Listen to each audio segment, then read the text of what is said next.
იტალიამ ისრაელთან თავდაცვის სფეროში არსებული შეთანხმების ავტომატურ გაგრძელებაზე უარი თქვა. მიზეზად ევროპული ქვეყნის პრემიერ-მინისტრმა ახლო აღმოსავლეთში არსებული მდგომარეობა და ლიბანში თელ-ავივის სამხედრო მოქმედებები დაასახელა. ჯორჯა მელონის თქმით, საერთაშორისო პოლიტიკაში იტალიის ადგილი ევროპასა და დასავლეთთან არის და ის სწორედ ამ ღირებულებების ერთგული რჩება.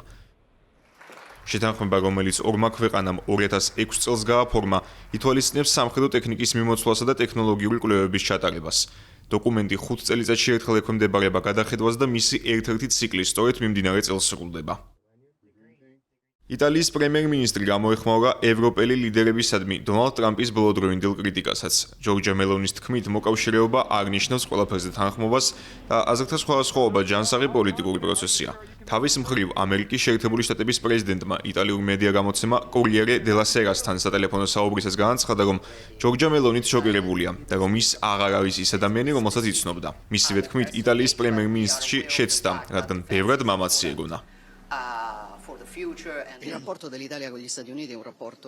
იტალიისა და ამერიკის შეერთებული შტატების ურთიერთობები წლებია ვითარდება. ხომ ესეა? ამიტომ ეს არ არის დამოკიდებული მხოლოდ ერთ ადმინისტრაციაზე.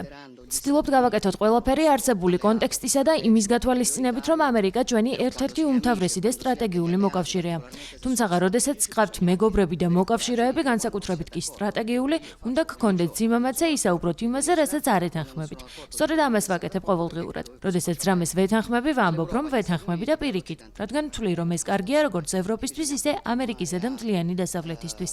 საერთაშორისო ვითარება არის ის, რაზეც უნდა განვაგრძოთ მუშაობა სამშვიდობო მოლაპარაკებების განსაახლებლად და გავაკეთოთ ყველაფერი როგორც ვითარების დასტაბილურებლად, ისე ჰორმუზის სრუტის გასახსნელად, რომელიც უკიდურესად მნიშვნელოვანია არა მხოლოდ საწვევის მიწოდების მხრივ, არამედ სოფლის მეურნეობისთვისაც.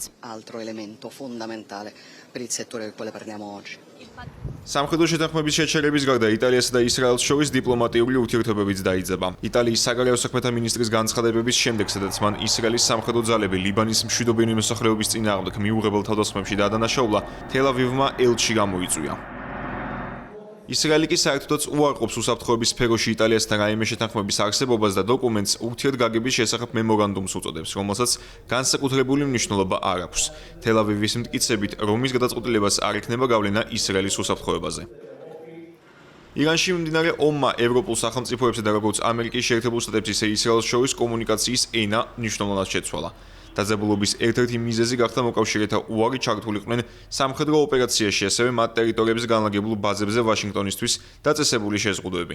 მხოლოდ იტალიის მაგალითზე რომმა უარი თქვა სიცილიაში მდებარე სიგონელას სამხედრო ბაზაზე დაეშვა ომში ჩართული ამერიკული სამხედრო თვითმფრინავები.